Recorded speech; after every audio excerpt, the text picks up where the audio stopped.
Hi friends, welcome to Mama's YouTube channel.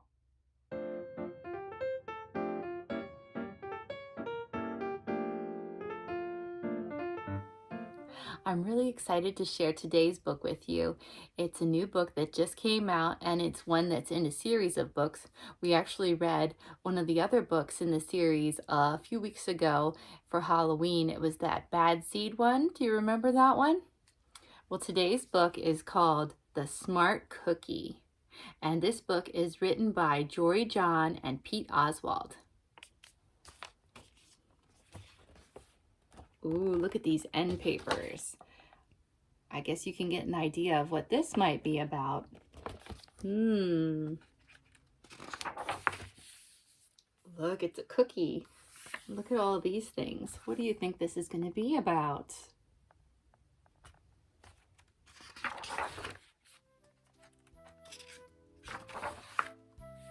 Greetings, I'm a cookie. I live in a bakery on a street corner near a river. Come on in.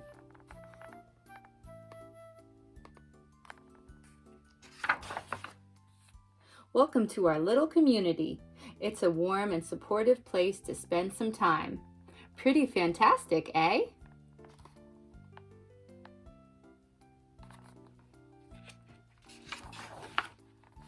These days, life is sweet, but my journey wasn't always a cakewalk.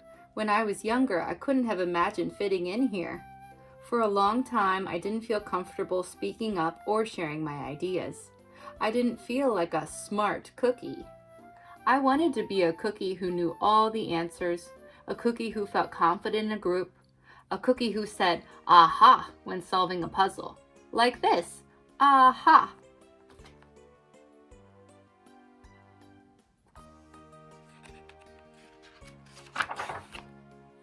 Looking back, I had some trouble in my early days. I went to school in a gingerbread house. Our teacher, Ms. Biscotti, was kind and patient. When I arrived each morning, she'd wave at me and smile. But I didn't get the best grades, and I never raised my hand because I couldn't think of the answers as fast as the others. And I was the last to finish most tests. Sigh.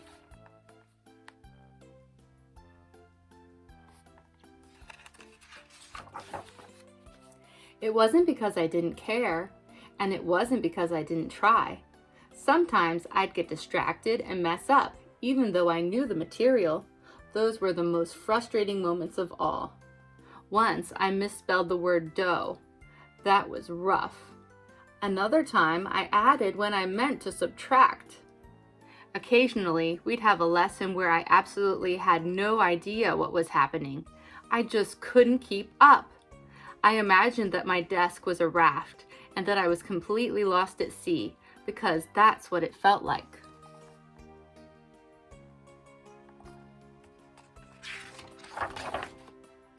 At night, I slept in a cookie jar.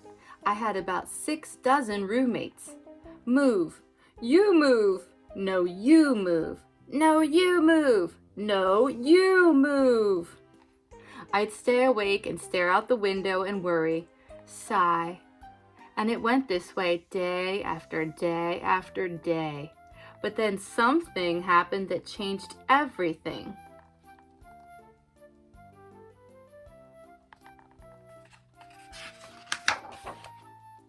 It all started with a homework assignment. Ms. Biscotti requested our attention one afternoon. Tonight, I would like you to create something completely original, she announced. It can be anything you want. Please bring it to class tomorrow. That was it. There were no further instructions. Ms. Biscotti winked at me as I gathered my belongings. I felt like I had a million butterflies in my stomach. Create anything? Something original? Due tomorrow? Gulp.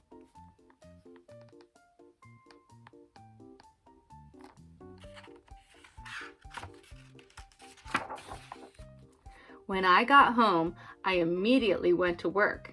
At first, I tried a cooking project. The results were half-baked. Next, I tried to hammer and nail something.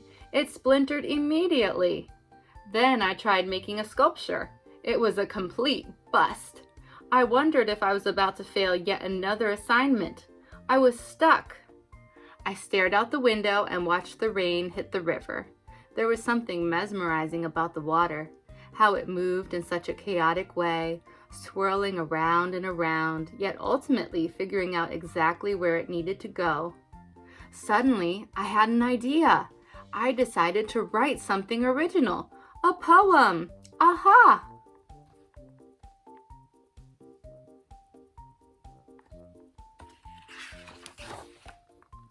I came up with a title based on how I'd been feeling, My Crummy Days.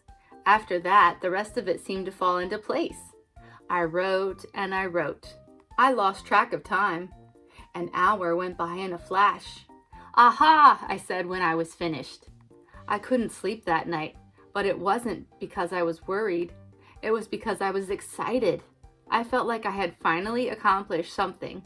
I felt smart.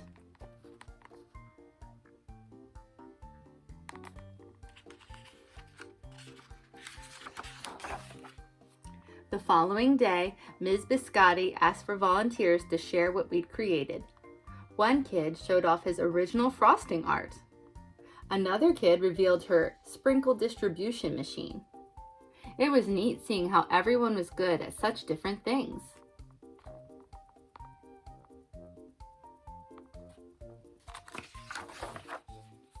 Finally, Ms. Biscotti turned to me. "Would you like to share anything?" she asked. Gulp. I gulped. I thought I'd probably crumble under the pressure. But I made my way to the front of the classroom. I noticed my hands were shaking. My mouth went dry.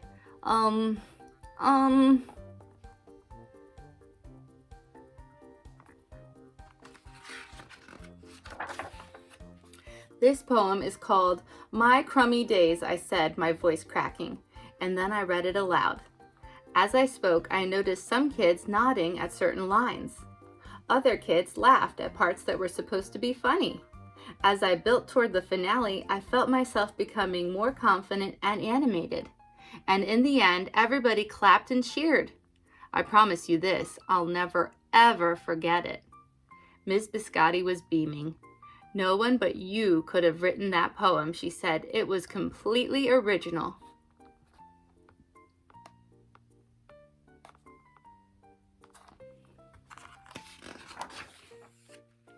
Aha! I had done it! I'd created something and shared it with the world. Well, my world at least. The rest of the day was a blur. By recess, I was already planning my next poem. I would call it My Sweet Morning. Aha, I thought when I came up with the title. Later that afternoon, Ms. Biscotti handed me a note. It said that I should keep on writing no matter what. That meant so much to me.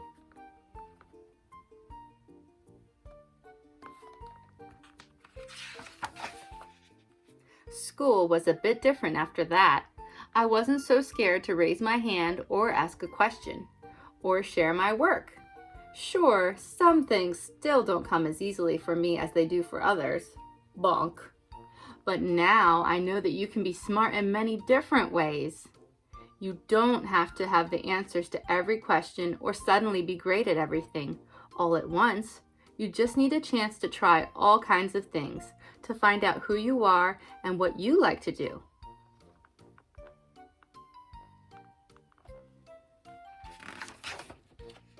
As for me, I learned that I can write and I can think up great ideas. And I found plenty of other things I'm good at too. I no longer feel lost at sea. It's more like floating down a river. And the best part is, there's always more to learn. Because we're all smart cookies. Aha! Aha! Aha! Poetry night.